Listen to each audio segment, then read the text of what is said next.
The silence in our home had become a third occupant.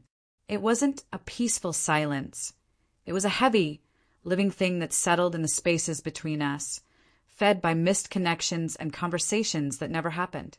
We were two satellites orbiting the same planet, close enough to see each other, but forever separated by the cold vacuum of routine. My husband, Leo, and I had become experts in logistics. Our dialogues were a series of bullet points. Did you remember to call the plumber? The Hendersons are coming for dinner on Saturday. I'll be late from work tomorrow.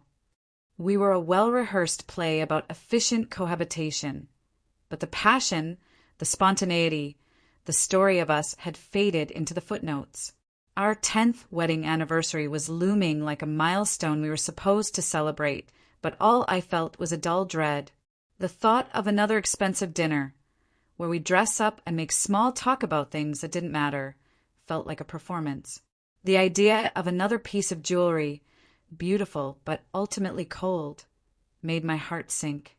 It would be just another object in the house, another symbol of us going through the motions. The breaking point came a week before the anniversary. I had a terrible day at work. A project I'd poured my soul into had been abruptly canceled. I came home, my spirit feeling bruised and fragile, hoping for a port in the storm. Leo was on the couch, his face illuminated by the blue glow of his laptop, his brow furrowed in concentration. "Rough day," I said, dropping my bag by the door, a clear invitation for him to look up to see me. Hum," he murmured, not taking his eyes off the screen.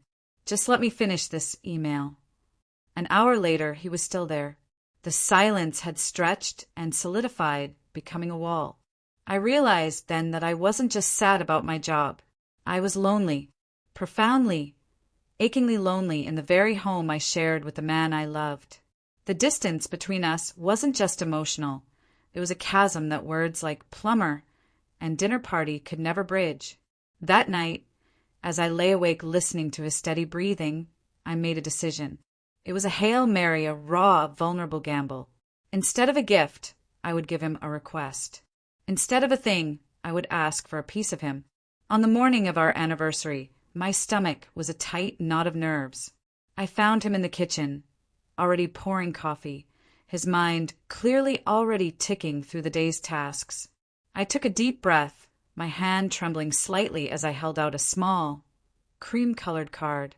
"Happy anniversary," I said, my voice softer than I intended. He looked surprised, then smiled a warm, familiar smile that still, after all this time, made my heart skip a beat. "You didn't have to get a card, Elle." He took it, expecting a sweet, pre-printed sentiment. He opened it. His eyes scanned the single sentence I had written in my best handwriting. The smile on his face didn't vanish, but it froze, then slowly melted into an expression I couldn't read. Part confusion, part profound thoughtfulness. He read it again, and again. The sentence was, "For our anniversary, I don't want a gift. I want one uninterrupted hour of your memories of us." He looked up at me, his eyes searching mine. I saw a flicker of panic in them, the same panic I felt. This was uncharted territory. This was vulnerable. "Okay," he said, finally, his voice quiet. He folded the card carefully and tucked it into the breast pocket of his shirt, right over his heart. "Okay." Then he turned and left for work. The day was agony. The okay echoed in my mind. Was it a dismissal? An acknowledgement? Had I been too needy, too sentimental? I tortured myself with every possible interpretation. He didn't text. He didn't call. The flowers he usually had delivered didn't arrive. By the time 6 p.m. rolled around, the hope I had felt that morning had curdled into a solid lump of regret in my throat. I had set myself up for a spectacular failure. I heard his key in the door at 6:30. I braced myself, preparing for the awkwardness, for him to hand me a last-minute gift bag from the mall, to pretend my note had never existed. But when he walked into the living room, he wasn't carrying anything. He had taken off his tie, and the top button of his shirt was undone. He looked tired, but his eyes were clear and focused directly on me. "Hey," he said. "Hey," I replied, my voice tight. He didn't say another word. He simply walked over to me, took my hand, and led me to the couch. He sat down, and I sat beside him, my body tense.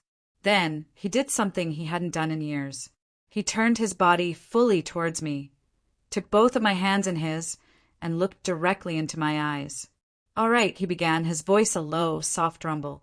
"An hour of memories. I've been thinking about this all day." He took a deep breath. "The first memory isn't even of you talking to me. It's from that first party at Mike's house. I saw you from across the room, laughing at something your friend said, and you threw your head back. And I remember thinking with absolute clarity, I want to make that woman laugh for the rest of my life." A small, shocked sob escaped my lips. I remembered that party. I had noticed him, too. He continued, his thumbs stroking the backs of my hands. "I remember the first meal you ever cooked for me in your awful apartment with a leaking faucet. You burned the garlic bread, and you were so embarrassed. But I thought it was the most perfect meal I'd ever had because I got to watch you move around your kitchen, so confident and at home." Tears were streaming down my face now, silent and warm. He didn't stop. He built a cathedral of our past, one memory at a time. He recalled the silly, private jokes that had been relegated to history. He remembered the scent of my perfume on our wedding day.